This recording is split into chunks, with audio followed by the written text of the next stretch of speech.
21st. On that day, there was a lot of anticipation because most of the countries world over had gone for a complete lockdown. What was the discussion that happened?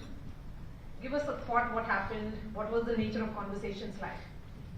Thank you, Maria, and congratulations, madam, for coming out with this treatise about the way the nation came together to face this humongous challenge. And I think we've done fairly well considering the level of development, our level of prosperity as a nation. We've been able to chronicle that through this book, and I think it will be very inspirational, particularly for our young boys and girls, when they read about the way their motherland stood up to this challenge. Prime Minister, as he rightly pointed out, you has faced many a challenge in his life.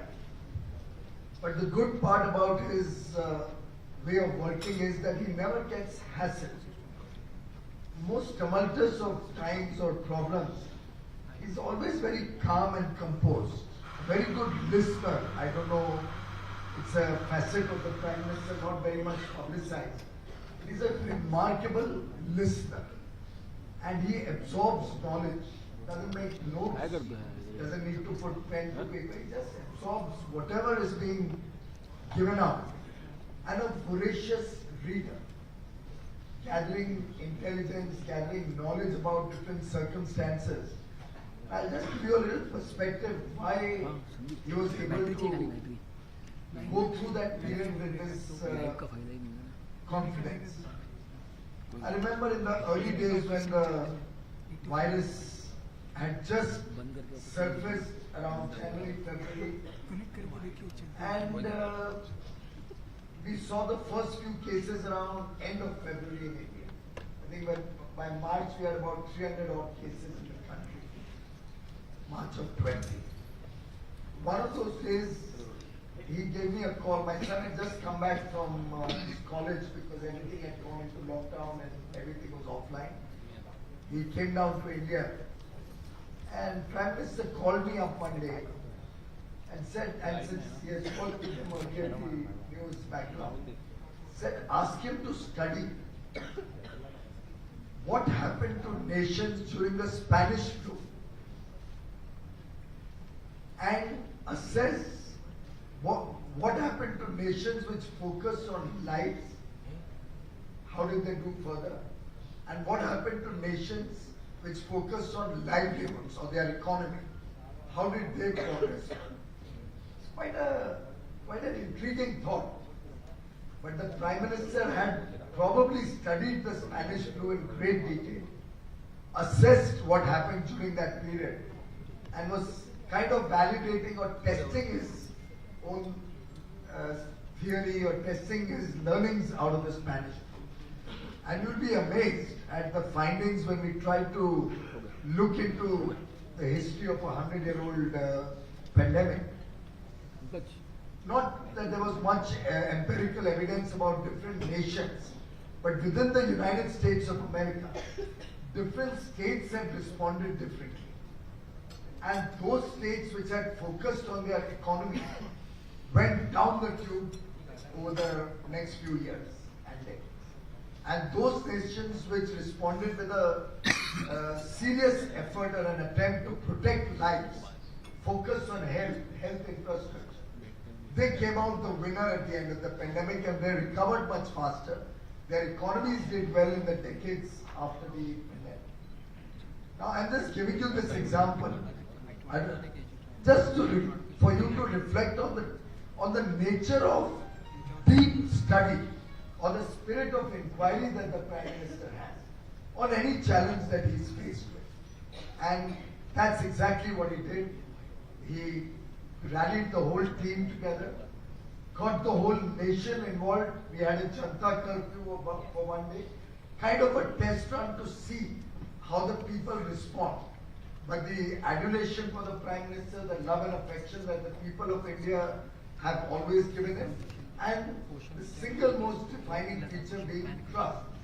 The fact that 135 crore Indians trusted Prime Minister Modi to do what is best for the nation and for each one of us. Help make the Janta Curfew a total lockdown. I mean, I don't think anybody was out there that day. And it encouraged him to plan for a little longer duration lockdown and use that period to prepare the nation to face this challenge. You will recall we had only actually originally one center in Pune, the virology center. Then we had 4. By the time we went into lockdown, we had only 4 centers which could test the COVID-19 illness or affection of the COVID-19 virus. We barely had a few thousand, I think 6,000 PPE kits in stock. And Dr. Trehan, I talked to him around that time. He said, well, we use one kit for one patient, one visit. So nobody knew what it is. And the PPE kits were also assessed in microns in terms of efficiency. 6,000 kits wouldn't have lasted us probably a week also. So we were in a very, very serious situation. And what news my son gave me of the US, they had bodies piled up in different basements also. Nobody willing to touch them. It was all an unknown virus, an unknown disease. So I think it was a most appropriate decision, well thought of, well crafted strategy to prepare the nation to face this pandemic. And I think the results are there for all of us to see, as Madam rightly pointed out. The nation galvanized as one theme, prepared ourselves to face the rest of the 2 years.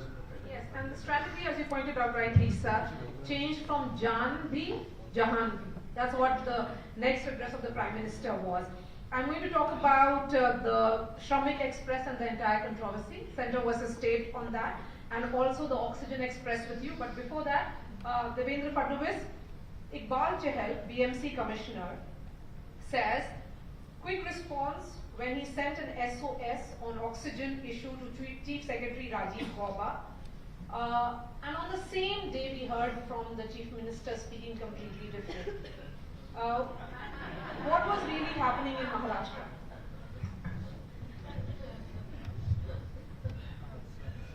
देखिए बिल्कुल सही बात आपने यहाँ पर कही है। Actually जिस समय ये सारा पैंडेमिक चल रहा था तो उस समय प्राइम मिनिस्टर साहब ये जानते थे कि पूरे देश की जिम्मेवारी उन पर है और इसलिए इसमें पॉलिटिक्स नहीं हो सकता है। और वो जानते थे कि मुंबई ये फाइनेंशियल कैपिटल है, एक ऐसा शहर है जहाँ पर बड़े पैमाने पर स्लम्स है, यहाँ पर प्रभाव बढ़ सकता है और उनके लिए बहुत फोकल पॉइंट मुंबई रहा, उनके लिए बहुत फोकल पॉइंट महाराष्ट्र रहा और वे चिंतित भी थे। मैंने भी उनसे चर्चा की थी, वे चिंतित थे क्योंकि नंबर ऑफ केसेस महाराष्ट्र में सबसे ज्यादा थी, मौतें भी महाराष्ट्र में सबसे ज्यादा थी। किंतु इट इज वेरी सैड कि इसमें भी काफी राजनीति आई और जहां तक श्रमिक ट्रेन का इशू है, तो जैसे एक अपने भाषण में प्रधानमंत्री जी ने बात कही वो बिल्कुल सही है कि जिस समय हमको टोटल लॉकडाउन चाहिए था उस समय कुछ पॉलिटिकल पार्टीज ने महाराष्ट्र में श्रमिकों को भड़काया। और देखिए गरीब लोग थे, साइकोलॉजिकली उनके ऊपर एक परिणाम हुआ था कि आगे हमारा क्या होगा, एक अनसर्टेनिटी उनके मन में थी और ऐसे समय उनको ये भड़काया गया कि भाई आप चले जाइए और उससे जो क्राइसिस खड़ा हुआ वो हम सबने देखा। तो कुल मिलाकर महाराष्ट्र की स्थिति ये थी कि केंद्र सरकार से मदद भी लो और केंद्र सरकार को गाली भी दो। जो अच्छा हुआ हम कर रहे हैं, जो खराब हुआ है मोदी जी के कारण हो रहा है और ये बहुत ही ओछी राजनीति हमने देखी। देखिए ये सारे हम लोगों ने देखा कि during the entire pandemic state के सारे फाइनेंसेस प्रॉब्लम में आए तो सेंट्रल गवर्नमेंट ने ये विचार नहीं किया कि हमारे भी फाइनेंसेस प्रॉब्लम में। इसका विचार न करते हुए सेंट्रल गवर्नमेंट ने बजट में स्टेट्स को जितनी मदद करने की बात कही थी, चाहे वो जीएसटी का कंपेंसेशन हो 14% इसके थ्रू मतलब ज्यादा देकर भी जो कंपेंसेशन देना था वो भी सरकार ने दिया, या बजट में जिस प्रकार से टैक्स कलेक्शन उन्होंने उस समय सोचा था जो नहीं हो पाया, पॉसिबल ही नहीं था, लेकिन उतना ही टैक्स कलेक्शन होगा ऐसा समझकर उसका भी हिस्सा स्टेट्स को दिया। तो ये सारा पैसा तो महाराष्ट्र लेता था, लेकिन रोज ये कहता था कि सेंटर से पैसा नहीं आया। आखिर में एज ए अपोजिशन लीडर मुझे कुछ काम करना पड़ा, तो मैंने एक दिन प्रेस कॉन्फ्रेंस लेकर ये सारे आंकड़े घोषित किए। तो उसमें ध्यान में आया कि सबसे ज्यादा पीपीई किट्स महाराष्ट्र को मिली थी, सबसे ज्यादा मास्क महाराष्ट्र को मिले थे, सबसे ज्यादा ऑक्सीजन महाराष्ट्र को मिला था, सबसे ज्यादा वेंटिलेटर्स महाराष्ट्र को मिले थे, और केंद्र सरकार की सबसे ज्यादा फाइनेंशियल मदद महाराष्ट्र को मिली थी। Unfortunately Maharashtra could not spend that.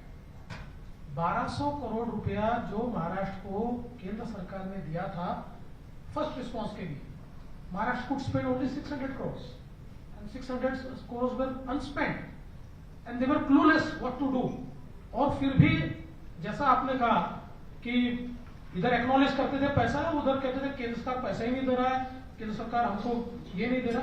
तो बड़ी बड़ी ऊंची राजनीति महाराष्ट्र में हुई। लेकिन प्रधानमंत्री जी द स्टेट्समैन, उन्होंने कभी भी उस समय उसका जवाब नहीं दिया। जब आवश्यकता पड़ी तो महाराष्ट्र को उन्होंने कहा कि आपको ये सुधारना चाहिए, और कोई अच्छी बात अगर महाराष्ट्र ने की तो खुलकर उसकी तारीफ भी प्रधानमंत्री जी ने की। That is a statesman. उन्होंने कभी इसमें राजनीति नहीं आने दी। और इसलिए मैं ये मानता हूं कि इस पैंडेमिक का मुकाबला हम लोग कर पाए, इसका कारण एक ऐसा नेतृत्व हमारे साथ था कि जो ये जानता था कि राजनीति का समय नहीं है, राजनीति तो हम जिंदगी भर कर लेंगे, अभी हमको एक टीम इंडिया के रूप में इसका काम करना पड़ेगा। मैं महाराष्ट्र की गाथा अगर बताने लगूंगा तो सारा समय मैं ले लूंगा, इसलिए मैं उसमें नहीं जाना चाहता हूं। बट आई थिंक मतलब राजनीति तो हुई है।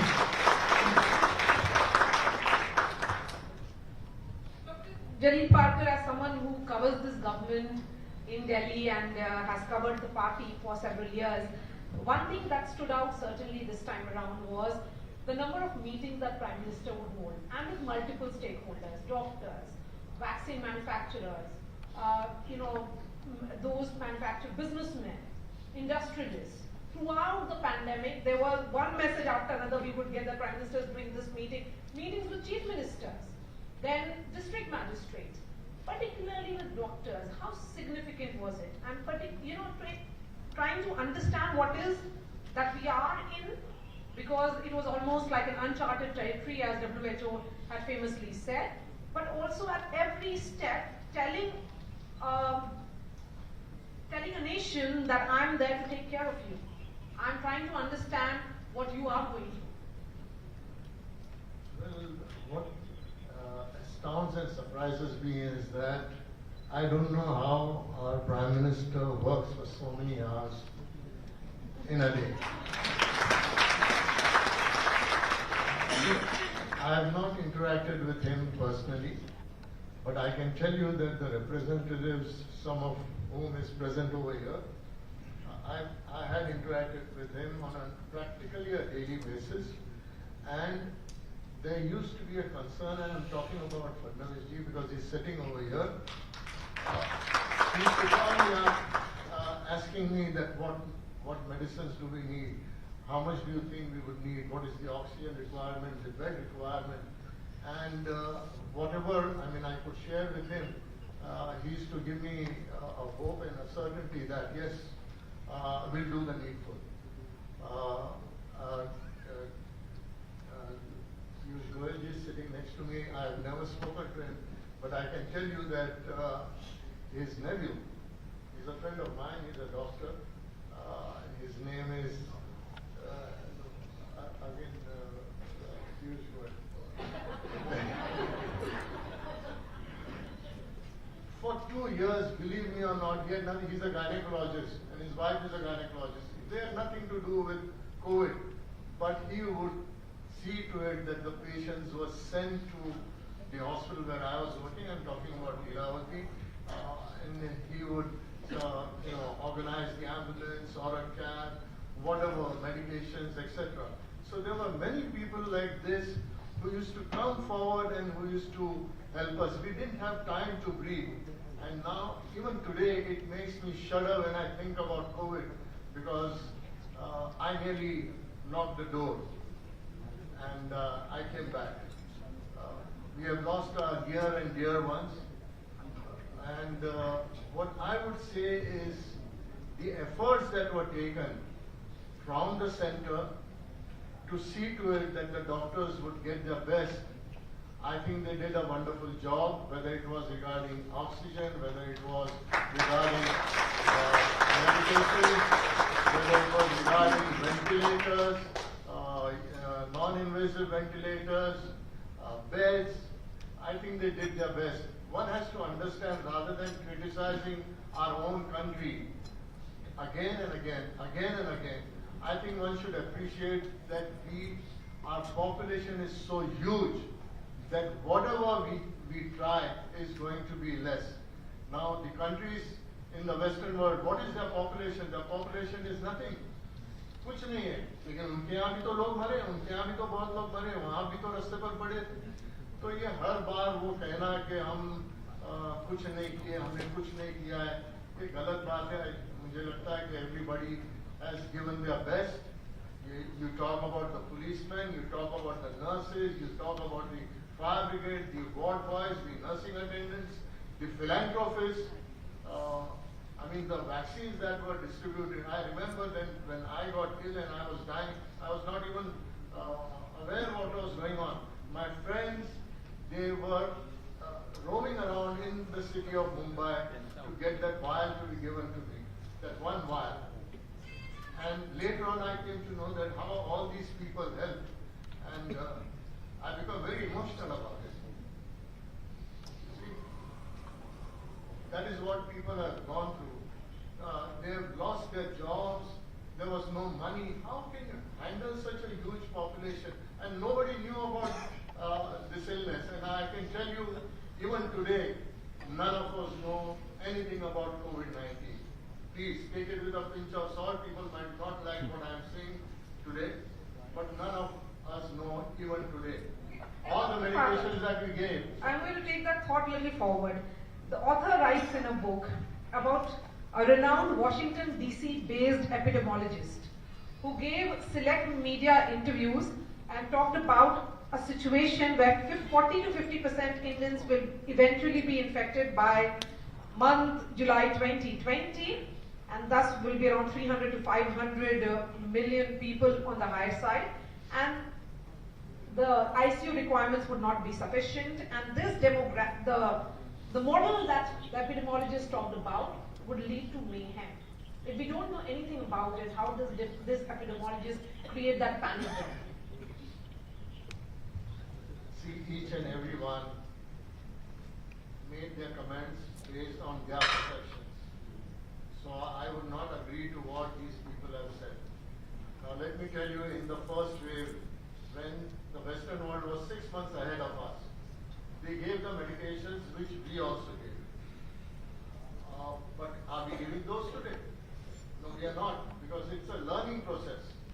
The illness was new. Nobody knew anything. I myself, I was pumped up with steroids. And of course, I gave it to many of my patients too. So I really don't know whether I did the right thing or not, whether I'm guilty or not. But we had to do, because that time we wanted everybody to survive. You should have seen the faces, the way people used to be in our ICU, and they used to say, "Doctor, just save our lives. Just save our lives. Give us oxygen, give whatever you want to give, but save our lives." So let people talk as per their perceptions. I think we should do what we think is righteous, and I think today most of us have all taken vaccinations, and that is why we are moving around freely. We are not getting infection after infection again and again. Whatever might be the shortcomings of the industrial oxygen, which was given at that time as an emergency, the steroids that were pumped in, which caused the black fungus, etc. So it's a learning process, and I don't know. We still have to see the effects 5 years down the road because of the vaccines that we have taken. We do not know. 2 years have passed, and now we are seeing the effects of steroids, the patients who are coming to us and reporting to us. So let Caesars be Caesars. And Priya has been extremely critical of the role of media. particularly the international media? It has been brutal, and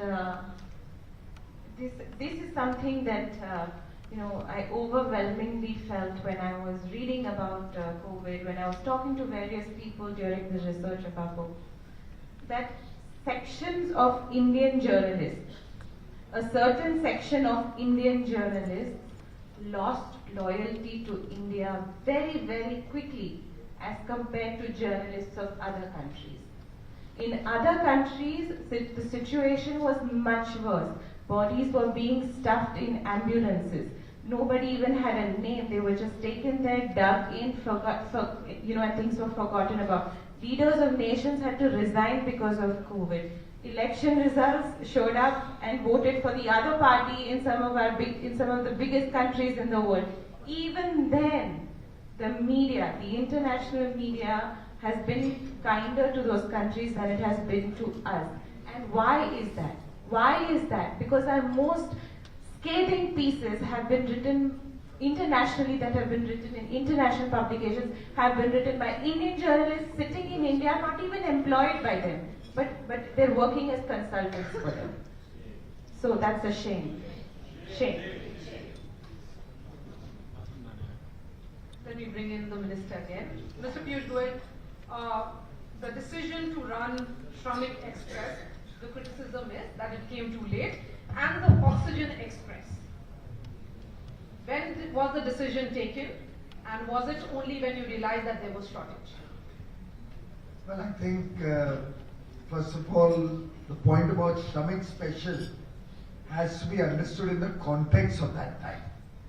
The only way the spread of COVID could have been stopped was by containment. It was important that people stay where they are. If people had started moving around the whole place, we would have spread this disease or this virus to the entire country. And therefore the lockdown was the need of the hour. While preparing our health infrastructure to eventually be able to cope up with this virus, it was important that everybody stays where they are. As Devendraji rightly pointed out, imagine a situation if in panic, hundreds and thousands of people would just immediately go to their villages. You would be taking this to the nook and corner of the country without any preparedness to handle the situation. And therefore the lockdown was announced. People were taken good care of in the places of stay wherever they were, including migrant workers. And everybody was requested to stay indoors. Social distancing, what we just heard on the brief video, was the only way at that point of time. We maintained 2 gaj ki duri, as was mentioned. And if possible, remain within a small group of people in your home, so that if at all the virus affects you, it affects only your immediate circle of people. Unfortunately, there was an effort made both in Delhi and in Mumbai first to instigate people to start demanding that they should move out of their homes, wherever they were, and create a panic type situation. I still recall it was in Bandra station when we first saw those migrants being asked to immediately leave towards Bandra station. At that time all trains had stopped except the freight trains, which were required to carry coal so that power was available all across the country. And bear in mind, not one train did the country go without power. Every home had 24/7 power because the railway people were working day and night at great risk to their own health and safety. Food grains were being transported all over the country. You've not heard of one starvation death. I'm told in the Spanish flu, more people died of starvation than the disease itself. We have not heard of one case of starvation. And thanks to, of course, the Pradhan Mantri Garib Kalyan Ann Yojana, in addition to the National Food Security Program. So we doubled down on the food grains. But more importantly, NGOs played an important role. I'm sure you must have captured that in your book. All over the country, there were NGOs who were giving so much food grains, so much support, that at one point of time people had said, "Aur mat dena, rakhne ki jagah nahi, ye halat ho."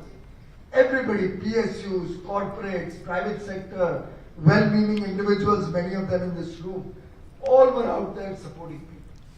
At that stage, instead of instigating those people to go rush to the station, I think it was important for local governments and local political leaders to request people to stay where they are. Now, if you recall those images, and I'd urge you, CNN would have those images. Take out the images of the first day when people came to Bandra station. You'll find nobody even had a bag with them. They just came because they were being instigated. We have video recordings of people actually instigating them from a particular political party or two to rush to Bandra station. I don't know for what joy.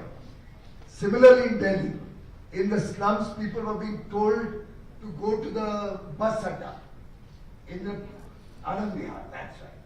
Now, this is the kind of low-level politics that Devendra alluded to.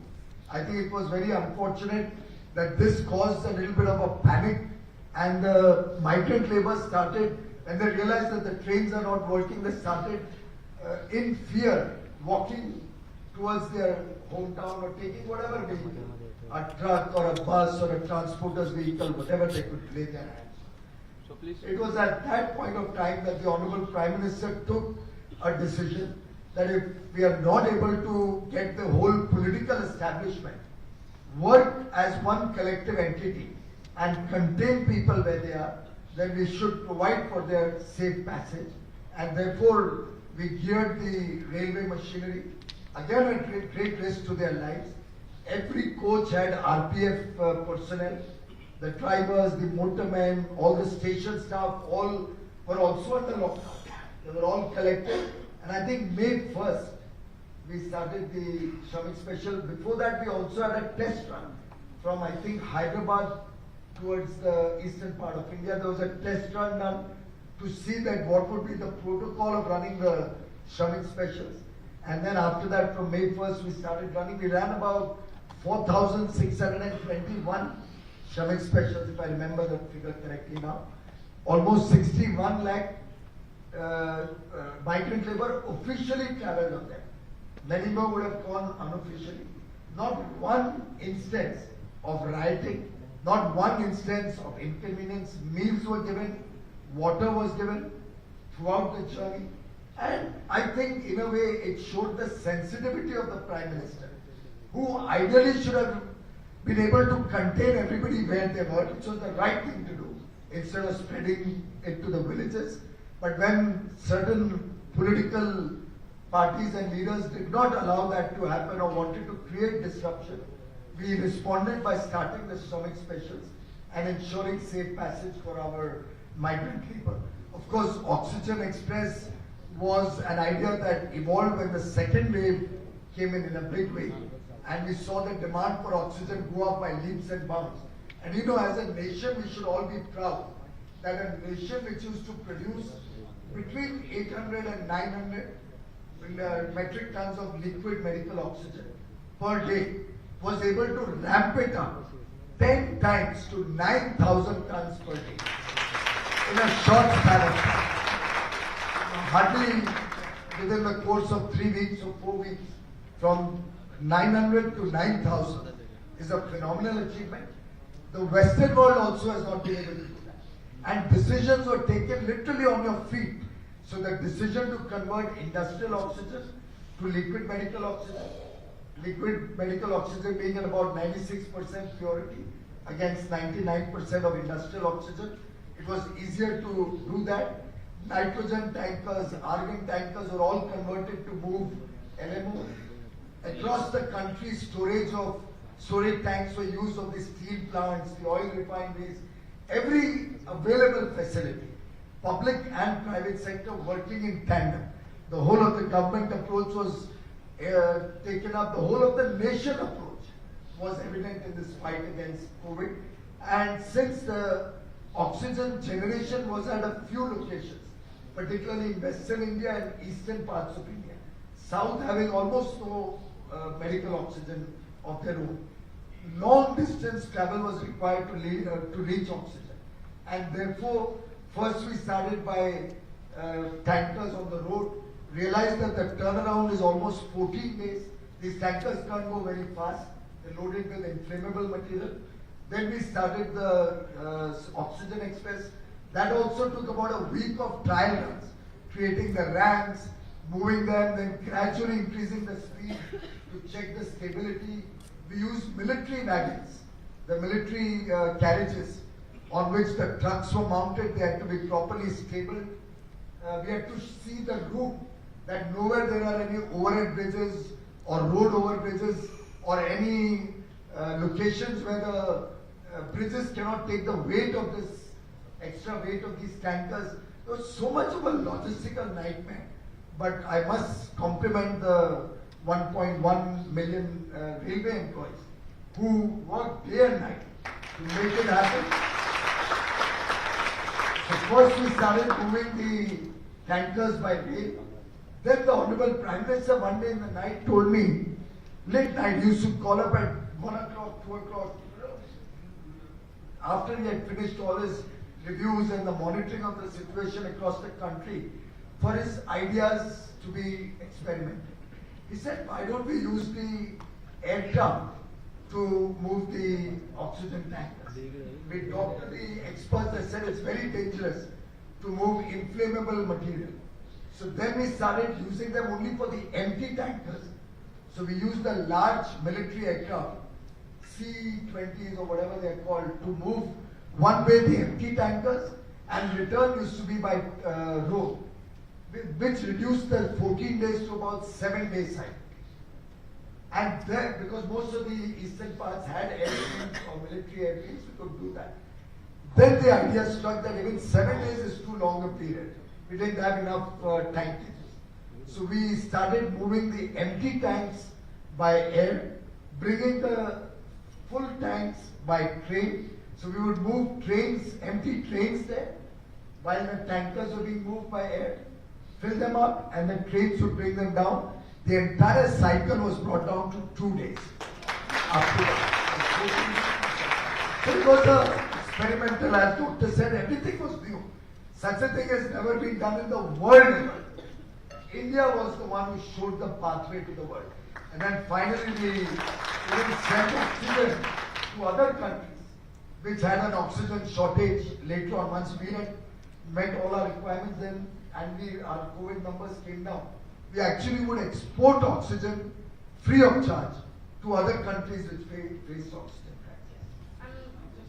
crisis. I would just like to add that we have a person who was in charge of this entire oxygen, no, not just railways, but entire oxygen logistics, and he did it wonderfully. So we must give a applause to Piyush, because I know every day I used to fight with him. So I said I used to find out some points where oxygen is available. I used to call him that we want this oxygen. He had already booked that oxygen. He used to say that भाई मैं आपको आंकड़ा बता दूं, महाराष्ट्र को सबसे ज्यादा दिया है, बाकी देश में देना पड़ेगा. मैं कहता था देश का आप देखो, लेकिन मुझे महाराष्ट्र का बताओ, मुझे देना है. सब मैं जमा तो, लेकिन मुझे ऐसा लगता है he did wonderful job. और ये सारे एक्सपेरिमेंट्स जो प्राइम मिनिस्टर साहब ने उस समय किए, ये सारे एक्सपेरिमेंट्स को सक्सेसफुली इंप्लीमेंट करने वाला व्यक्ति मिस्टर पीयूष गोयल was.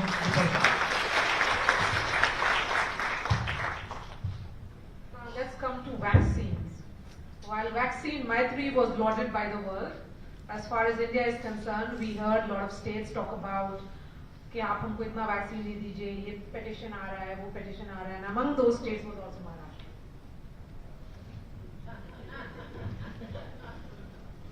देखिए वैक्सीन का तो जैसा पीएम ने उनके बुक में भी बताया है कि इसकी तो स्टोरी ऐसे है कि जिस समय वैक्सीन डेवलप हुआ तो उसके बाद फर्स्ट रिस्पांस तो जितने अपोजिशन के स्टेट से इंक्लूडिंग महाराष्ट्र, ये था कि ये तो मोदी वैक्सीन है, ये तो बीजेपी वैक्सीन है.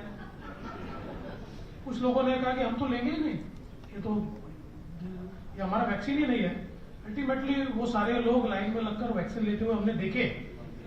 लेकिन महाराष्ट्र में तो सबसे ज्यादा वैक्सीन ये महाराष्ट्र को मिले, सबसे ज्यादा. किंतु रोज कहा जाता था कि हमारे पास वैक्सीन नहीं है, हमको नहीं मिल रहे.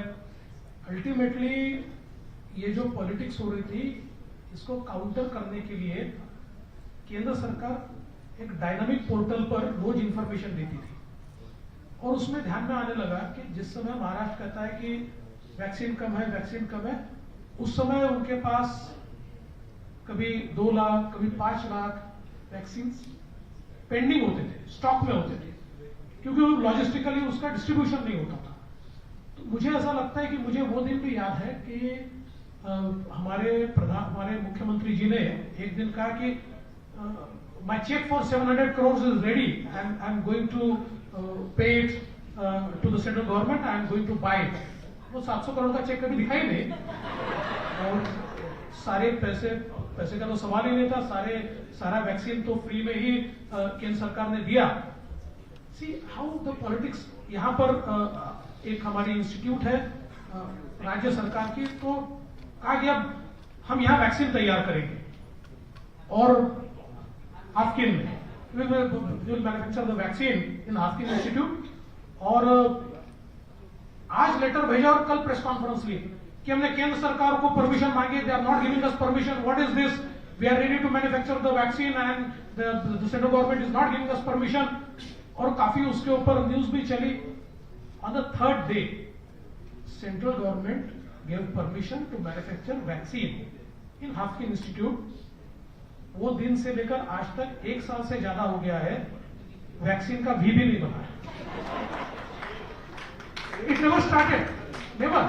अभी हमारा सेशन हुआ, तो मैंने सेशन में पूछा कि भाई इतना आप लोगों ने ये सारा कहा था कि ऐसा वैक्सीन बनेगा, अभी तक तो वैक्सीन बनाने के लिए जो बल्क ड्रग चाहिए, जो मशीनरी चाहिए, उसका भी आपने ऑर्डर नहीं दिया है, उसका कोई जवाब नहीं दे पाए। तो कुल मिलाकर महाराष्ट्र में केवल इसके ऊपर राजनीति चल रही थी। और देखिए कभी कभी क्या होता है कि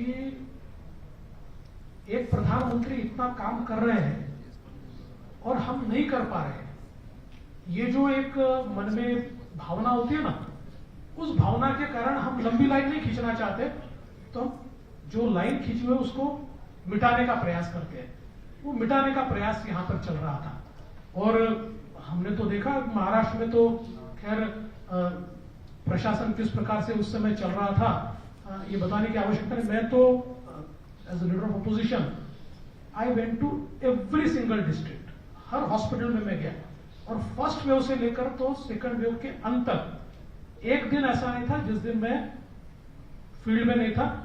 मैं आईसीयू में गया, मैं हर हॉस्पिटल में गया, हर गवर्नमेंट हॉस्पिटल में मैं गया, और वहां की स्थिति ऐसी थी कि वहां के डॉक्टर्स को बहुत खुशी होती थी कि कोई तो हमारे पास आया, क्योंकि सरकार की तरफ से तो कोई जाता ही नहीं था।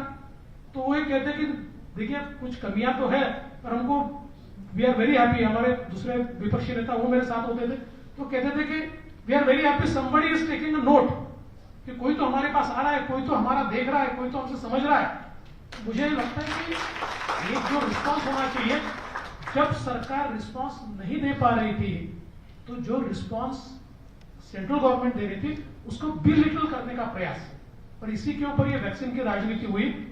अल्टीमेटली मुझे बड़े कभी कभी हंसी आती है कि जैसा आपने उस समय कहा कि चहल ने ऐसा कहा और सरकार ने ऐसा कहा, तो यहां कहा जाता था कि महाराष्ट्र को वैक्सीन नहीं दी जा रही है, और पेपर में एडवर्टीजमेंट आती थी कि देश में सबसे ज्यादा वैक्सीनेशन करने वाला राज्य महाराष्ट्र है।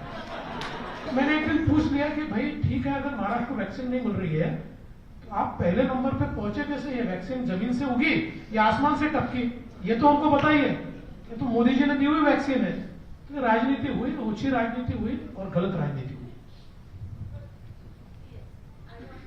Add to this point, जब वैक्सीन दो खत्म हुआ और वैक्सीन दे दी सबको, तो फिर भी पार्लियामेंट में ऐसे महाराष्ट्र के एमपी है जिन्होंने फिर से क्रिटिसाइज शुरू कर दिया कि गवर्नमेंट सरकार ने क्या किया है, ये वैक्सीन तो हमारे पिताजी के दोस्त ने बनाई है, और तो सरकार ने क्या किया है, तो या तो वो रिसर्च करके नहीं आते हैं या फिर पार्लियामेंट में बेझिझक झूठ बोलते हैं। क्योंकि जो रॉ मटेरियल सीरम इंस्टीट्यूट को लगी थी, वो रॉ मटेरियल्स पर अमेरिका ने बैन लगाया था। इंडियन गवर्नमेंट ने बैक चैनल टॉक्स करके अमेरिका से वो उन रॉ मटेरियल्स पर से सिर्फ भारत के लिए बैन हटवाया। और ना केवल वो, जो रॉ मटेरियल्स की कंपनी वो रॉ मटेरियल्स बना रही थी वो छोटी छोटी कंपनी थी, कभी भी उन्होंने इतनी क्वांटिटीज में रॉ मटेरियल्स बनाए ही नहीं थे। तो हमारी गवर्नमेंट ने लोगों ने उन कंपनियों के साथ मिलकर उनको फाइनेंसेस भी दिलाई, right sir? Please correct me if I am wrong. तो सरकार ने क्या किया है is a very incorrect question to ask on the floor of the parliament.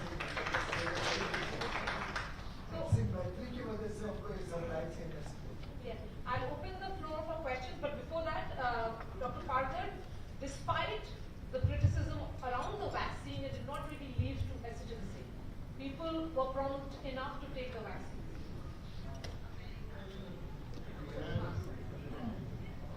Majority of the population, they were in for the vaccination. But there were a few who were not convinced of the vaccination, but when they started getting COVID in their own families, they started running to the hospital to get the vaccination. And when there used to be a sort of a huge crowd, then they used to fight because they wanted the vaccination first, other than the ones who were ahead of them. So people did realize the benefits of vaccine, and I still would very determinedly say that everybody should take the vaccine. Whatever people want to say, whether it works, it does not work, to hell with them. Please do take vaccines. Please vaccinate yourself. I think as rightly narrated by PM in this book, billion vaccines in 279 days is a world record. It's absolutely unbelievable what India as a country could do. I think that is why the leadership of Prime Minister reflects through his firmness on creating the entire delivery system of the vaccine. Because it was not a mere vaccine which could be delivered anyhow. There had to be a lot of logistics created, because at a certain temperature you have to deliver it in Kashmir, in Kanyakumari, in Gujarat as well as Andaman. But on the given day, they used to deliver it, entire logistics was created, a supply chain which was never there was created. In fact, more than 100,000 supply chains were recreated for delivery of vaccine. And on the given day, vaccine used to reach. There was not a single day कि vaccine नहीं पहुंची, इसलिए आज vaccination नहीं होगा, ऐसा कभी नहीं। Okay, on that note, let's open the floor to questions. Please go ahead. We would like to play, Mr. Adar Poonawalla expresses regret that he couldn't come, but we would like to play a short video that he has sent for this event. Honorable Piyush Goyal ji, Honorable Devendra Fadnavis ji, distinguished guests, friends, ladies and gentlemen, thank you for giving me this opportunity to say a few words on this wonderful story that has been written, on the true facts of what happened, how we all came together under the decisive and dynamic leadership of Shri Narendra Modi ji, who got everyone together. Despite our diverse population, he got the private sector, the government, our people to cooperate, to collaborate, and to do something unimagined. The largest vaccination program, building the healthcare infrastructure, having the largest testing facilities, so many things, handling so many other crises that were happening as a result of the pandemic. Balancing livelihoods and lives is always very difficult. We have come out of this pandemic, or shall I say, handled the crisis of the pandemic better than most countries. We have been able to, under the Indian Vaccine Maitri program, help with pharmaceutical drugs, treatments and vaccines, so many other nations who are grateful to India, which is also known as the pharmacy of the world. I hope we can continue to build on this success, and I congratulate the people of India, the government of India, the private sector companies that have all worked tirelessly to make this happen. This book has given the story and factual accounts of what happened, and a lot of people were struggling to understand the decision making that went in at different stages during the pandemic. And this story explains some of those decisions. I thank you once again, all of you, and from the Serum Institute family, we wish you a happy and healthy 2022. Thank you. Can you pass the mic around? Please go ahead, raise your hand.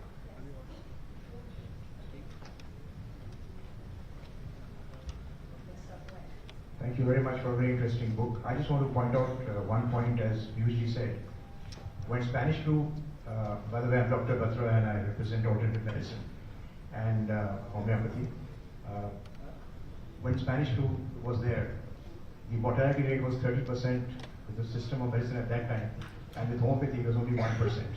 So I'm very glad that Modi ji actually took alternative medicine, at least for the first time. And I hope that that's mentioned in the book, because he actually encouraged the Ayush systems of medicine to be used very successfully across the country. And many state governments have actually used it very successfully. Not only that, a lot of clinical research was also done. And one of them which my company was doing together with AIIMS Bhopal as well. And unfortunately I would say by that time COVID had already got over. But you know, arsenic alb was a medicine that was used, and it was very successfully used across the country. And I think, you know, we must credit our Prime Minister for having actually brought in alternative systems of medicine as well, and used every kind of every mode of medicine that was available successfully to make sure that COVID was eradicated from our country. Thank you.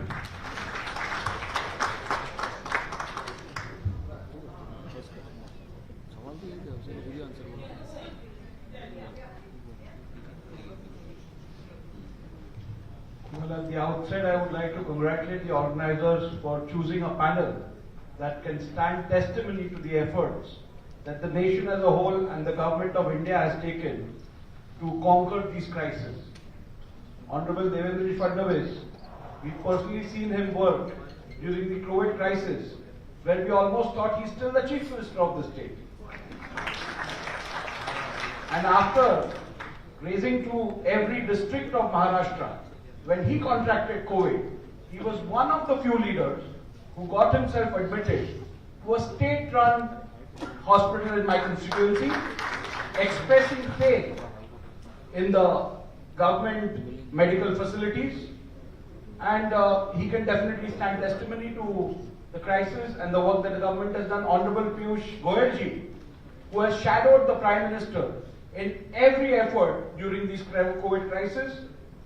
Dr. Barkar, who was instrumental and the fulcrum of ensuring that every Mumbaikar is safe. He would decide the COVID protocol, and every day, I do remember whenever I would first get to the newspapers, I would look for his name, what is the protocol that he has said. So, having said that, there is one very important point which I guess we missed. India is the only country in Southeast Asia and one of the few countries in the world which did not depend on international aid to save its people. India, we've seen in the past, may it be an earthquake, may it be a drought, had to wait for international aid to flow in before we could protect our people. It's thanks to the fiscal discipline that the Honorable Prime Minister has implemented in this country over the past 8 years that we are in a financial and economical self-reliant position today. And thanks to that, we've been able to fight these crises.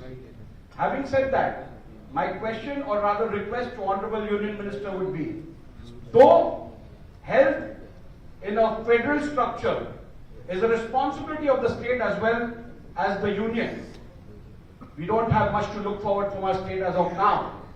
But I would request him to ensure, like we have the National Disaster Management Fund, and we do have that in the state as well. It's time, because the COVID is not something that's going to disappear overnight. COVID or related viruses are here to remain for a while. So to be prepared for this, I would urge that we create a strong financial background for the health sector, where we as taxpayers would be willing to contribute for it as well. Like we have the education cess, like we have other cess, let's have a dedicated fund to deal with these crises, whereby the center can lead from the front and provide assistance to all the states in the country, including my home state, in such times of crisis. Thank you. Well, we certainly don't want to burden any of you with any more tax, so you don't worry about that. But throughout the last 2 years, whatever funds were required to address concerns around COVID, whether it was the free vaccination, and we've now crossed 186 crore vaccines in India. Whether it was building up ICU infrastructure, and we must have added more ICU beds in these 2 years than in the 73 years before that. Whether it was ramping up our capacity to make oxygen or store oxygen, putting up oxygen generating plants across the country, in the hospitals themselves, the PSA plants. In a variety of ways, our focus has been to upgrade the infrastructure nationally. The government has not looked at whose responsibility it is constitutionally. We have worked in partnership with the states. We have been providing funds to the states to ramp up their infrastructure. We hope that all the states are using it judiciously and not causing losses, like we are hearing some stories in Maharashtra setting up COVID hospitals at phenomenally high prices.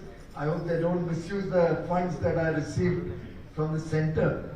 But if you want a true example, amongst many others, of a state which judiciously used the support of the center, continuing support, it is Uttar Pradesh, the most populated state of the country, relatively facing difficult times and a lot of problems of health infrastructure built over 70 years. But I think what the Chief Minister Yogi Adityanath did in Uttar Pradesh in managing COVID is today considered almost as a benchmark of efficient handling of the COVID crisis.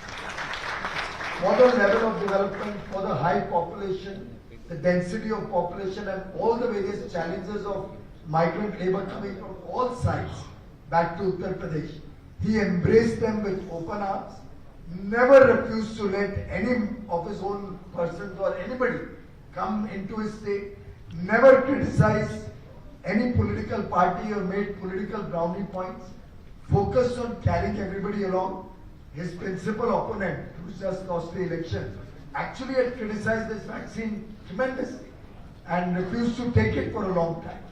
But Yogi ji continued to persevere. And by the way, today you can all be proud that our vaccination rates are amongst the highest in the world. Even developed countries don't have such high vaccination. And our vaccine must be effective. That, I contracted it in the third wave, 2 days of fever, and after that nothing else. If I had not tested, तो मालूम ही नहीं पड़ता कि COVID. And I think the fourth wave also so far seems to be pretty benign, which means the vaccine made in India, belonging to all of you sitting in this room, is something we should all collectively as a nation be proud of.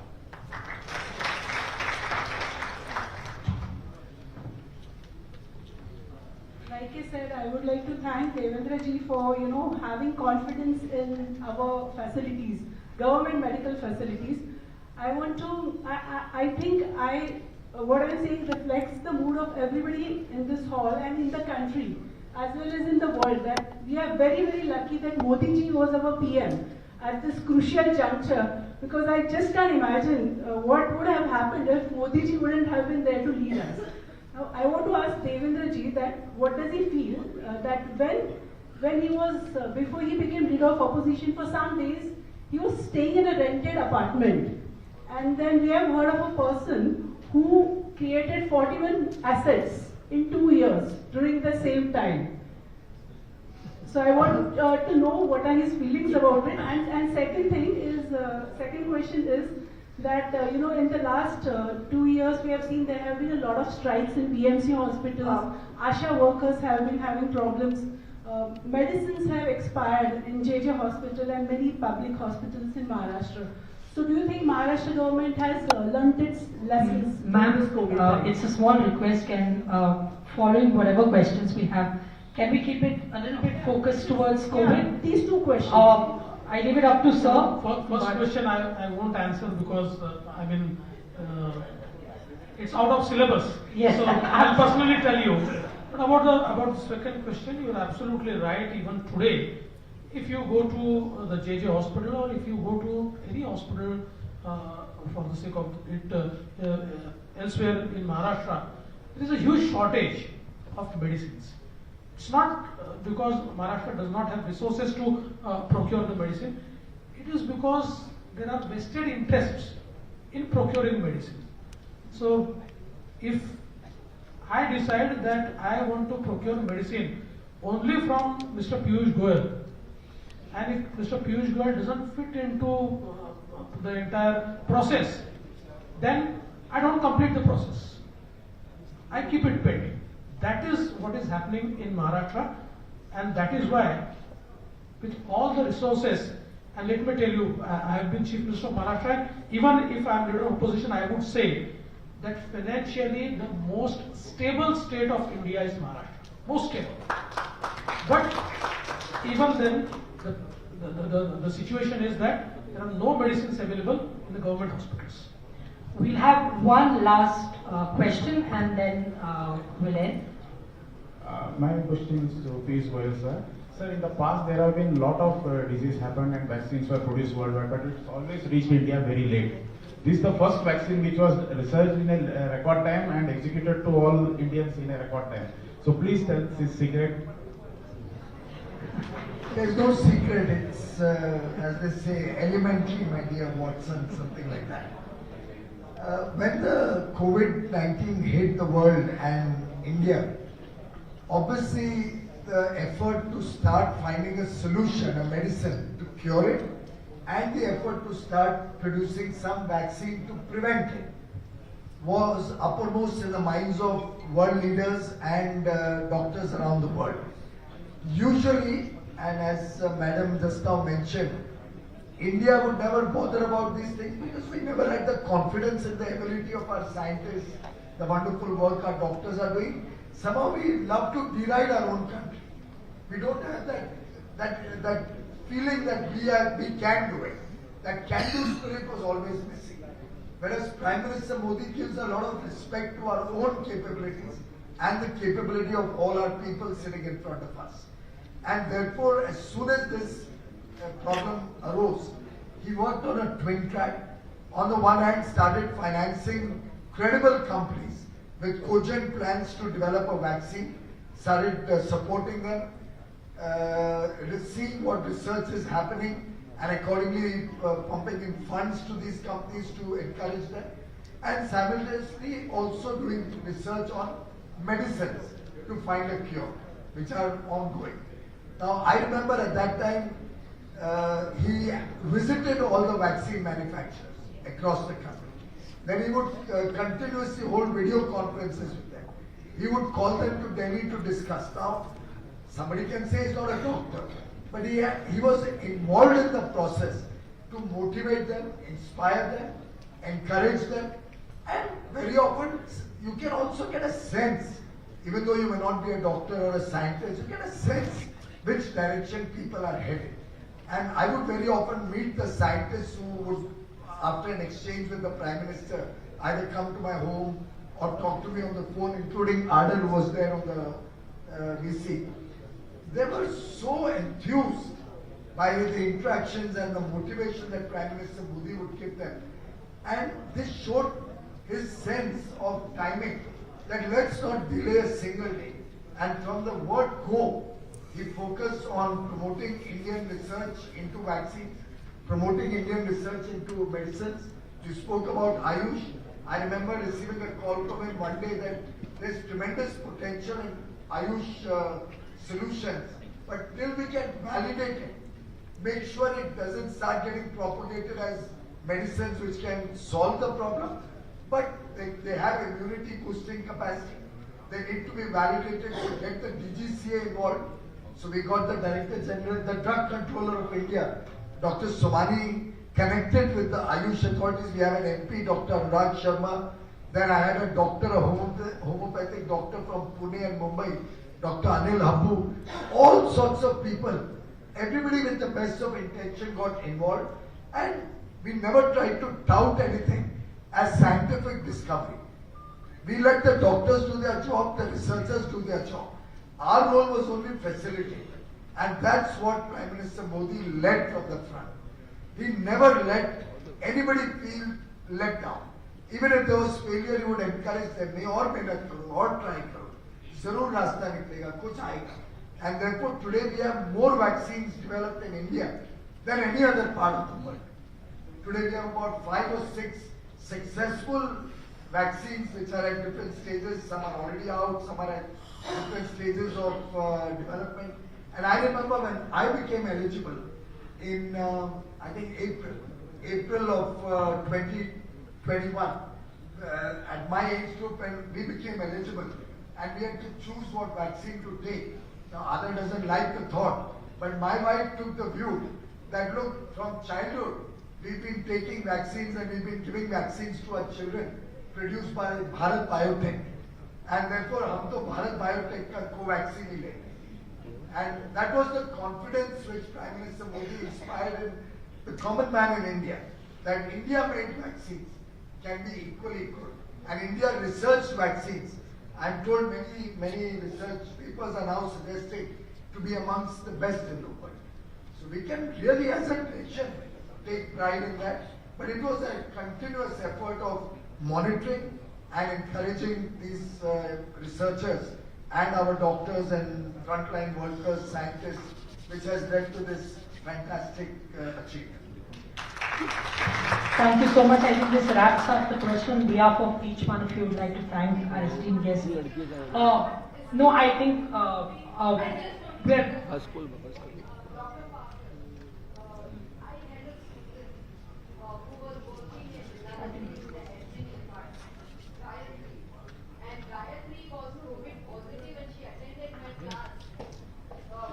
भाई चढ़ी वाला ये party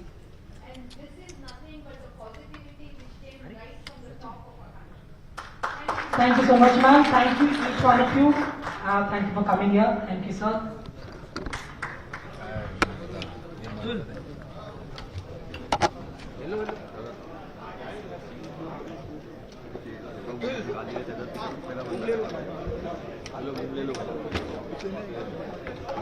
bite लेने के लिए शायद मांग रहे हैं।